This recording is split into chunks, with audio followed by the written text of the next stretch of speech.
Hello everyone and welcome back to Perfect Space Industries. I am Blinky, your host, and today we are back at Star Wars Building in Space Engineers. As we can see here, it is the Corellian Corvette from A New Hope, the Tantive 4 as you may call it, named after the planet ambassadors that visited Alderaan, as the ship was previously called the Star of Alderaan. So from here we get into the main docking chamber.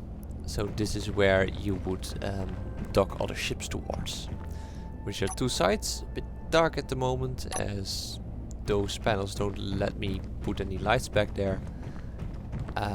This could be subject for change, but as of now it is fine as it goes there anyways. We have also two of the side corridors, which will be where we go shortly. I first want to show you what's outside. So going here with an airlock, and then we have our outer hull with the main docking port. So here you can dock your ships, refill your fuel, and also have a little ramp to go across. So this makes it you have a little bit more room to go out of your way and get off the ship, as this is quite a wide one. Going back, it's a bit hard. Just use your jetpack, I guess. These blocks don't allow you to actually go up them.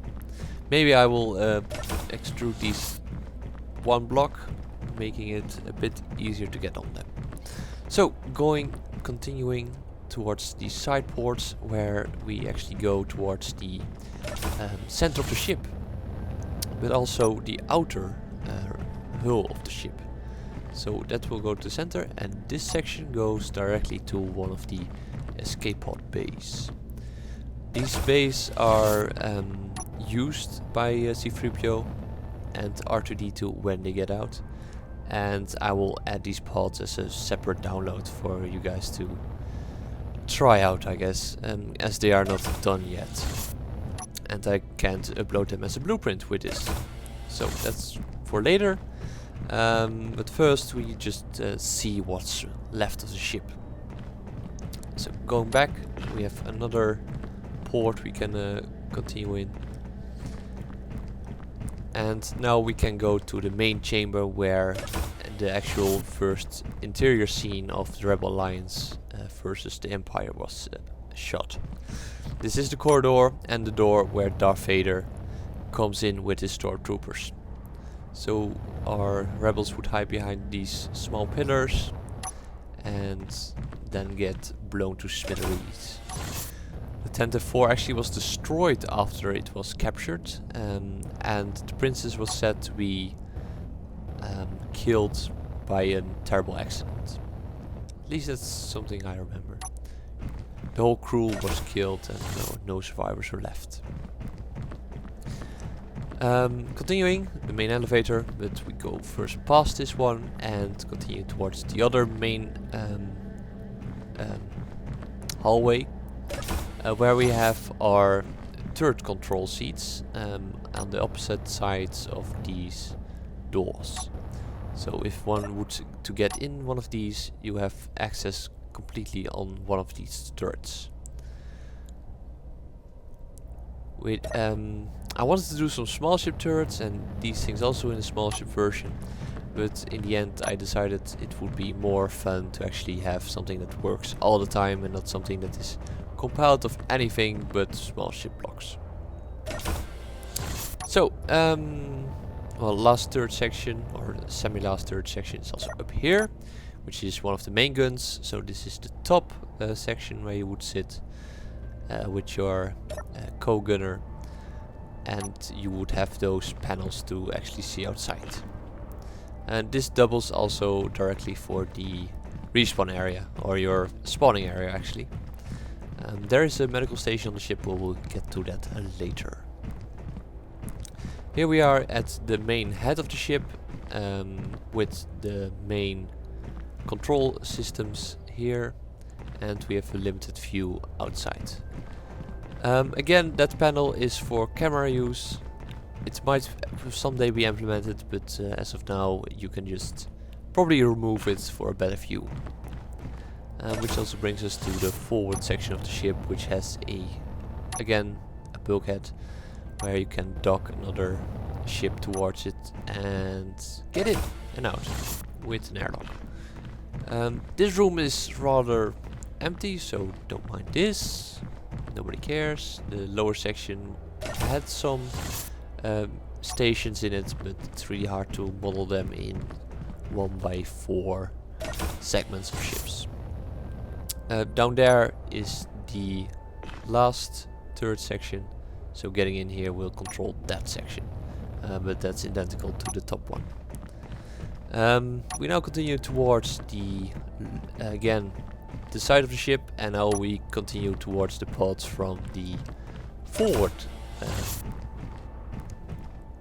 section. So this is again another escape pod hatch, and then we get to the cargo area, which will eventually lead into the hangar area. So you can store some cargo here. It's connected towards the bulkheads, so that's fine too. Then we have our main hangar here, and there should be like some airspeeder or smaller vehicle here. Not an X-wing, that's a too large ship for this to carry. Although there were some adjusted versions of this ship that actually could carry X-wings. Again, you don't want to actually walk on those doors, but sometimes you have to. So going up, this is the main elevator for what it is, and at the very top we are at the respawn chamber and the princess's private quarters. So here we have our medical bay, and that will conclude our travel through this ship, and I'll show you guys how it flies for a bit.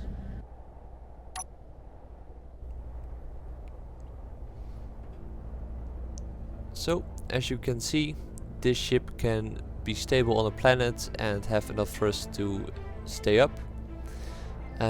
Again, I haven't tested this completely yet towards planetary travel, but I believe with the plethora of large fuel tanks, you can actually get off this planet rather easy. And it really looks good from the sky, and even from the, well, not the main cockpit, but it's one of the side cockpits. It's really fun to fly, and it goes speedy as hell, and it essentially is a rocket, of course. This ship was actually tested with the mod where thrusters matter where they are placed, and its ship always also worked fine with that. So that was a plus. But again, this is vanilla, this is survival, this is planets. So let's now crash very hard into the planet's surface. And one last surprise I have for you guys, which is that these turrets come off! Yay! I might adjust them, but as of now they seem like proper sentry points you can leave behind or use as an escape pod. So thank you all for watching. I hope you enjoyed this build once again, and this was Purrfect-Blinky signing off for you guys. Until next time.